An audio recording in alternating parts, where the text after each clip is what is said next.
Hoje a gente vai entrar na cabeça de um especialista em apostas, um cara que se auto-intitula o mago e que, olha, tem uma confiança que é quase absurda. A grande questão é, será que essa marra toda tem fundamento ou é só papo furado? É o que a gente vai descobrir olhando para os dados. Pois é, com a frase dessas, o mago praticamente joga o desafio na nossa mesa.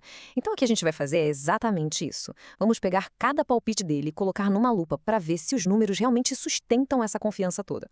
Bom, e qual vai ser o nosso caminho aqui? A gente vai seguir o raciocínio do mago, passando por cada um dos 4 jogos para entender a lógica por trás de tudo isso. E aí, no final, a gente chega no veredito. Então, vamos começar. Nossa primeira parada é lá na Romênia para dar uma olhada na partida entre Otelu e Utah Arad. Vamos ver o que os dados têm para nos dizer.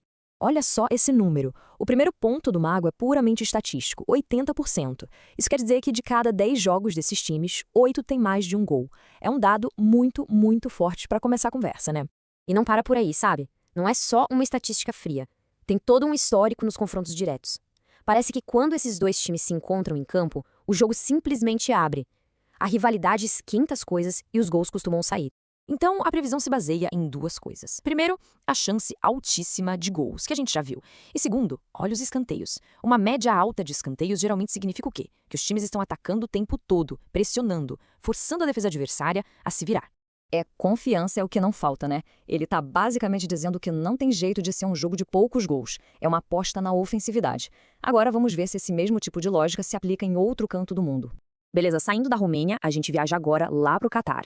A análise aqui foca num jogo que, segundo o Mago, é entre duas equipes que têm um problema sério na defesa. E aqui, os números contam uma história bem clara. Presta atenção. Os dois times fazem gols, sim, mas sofrem ainda mais. É quase uma receita perfeita para um jogo aberto com a bola na rede para todo lado. E, de novo, a média de escanteios bem alta, mostrando que a bola ronda muito as áreas. E se o número da Romênia já era alto, olha isso aqui: 90%. A probabilidade aqui é simplesmente gigantesca. Fica muito difícil ignorar um dado desses, né? É um dos pilares mais fortes da argumentação dele. E essa frase aqui é o mago sendo o mago, dando aquela cutucada e reforçando a ideia de que a confiança dele não vem do nada, não é achismo, vem direto da leitura fria dos dados. Agora a análise fica ainda mais interessante. O mago vai mostrar que essa lógica não é um caso isolado, nem dois. Ele vai apontar um padrão claro que se repete em outros dois campeonatos bem diferentes, um na Bélgica e outro na França.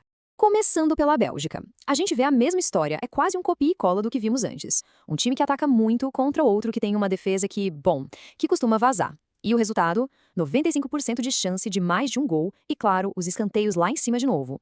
E para não deixar nenhuma dúvida, o mesmo roteiro se repete na França. Olha só os números do Marseille. Faz uma média de 3 gols por jogo. É muita coisa. Mas, ao mesmo tempo, sofre quase 2. Mais uma vez, todos os indicadores, gols e escanteios, apontam exatamente para a mesma direção. Aqui o mago meio que dá o checkmate no argumento. Ele está basicamente dizendo, olha, os dados estão gritando a mesma coisa em 4 jogos diferentes. Ir contra uma tendência tão clara não é análise, é teimosia. Ok, então a gente viu a análise jogo a jogo, o padrão se repetindo várias vezes. Chegou a hora do veredito final do mago. E o resultado final é esse aqui. 4 jogos, 4 caminhos que são praticamente idênticos. A mesma aposta, a mesma lógica, aplicada 4 vezes. E para quem ficou curioso e quer ver como ficou o bilhete final montadinho, o mago indica o caminho. Ele diz que está tudo disponível lá na fonte original dessa análise. E essa análise toda termina com essa provocação. A confiança do mago, pelo que vimos, parece ter uma base bem sólida nos dados. A pergunta que fica no ar é essa mesma. Com 4 jogos seguindo o mesmo padrão, qual deles vai confirmar a aposta primeiro? Fica aí a reflexão.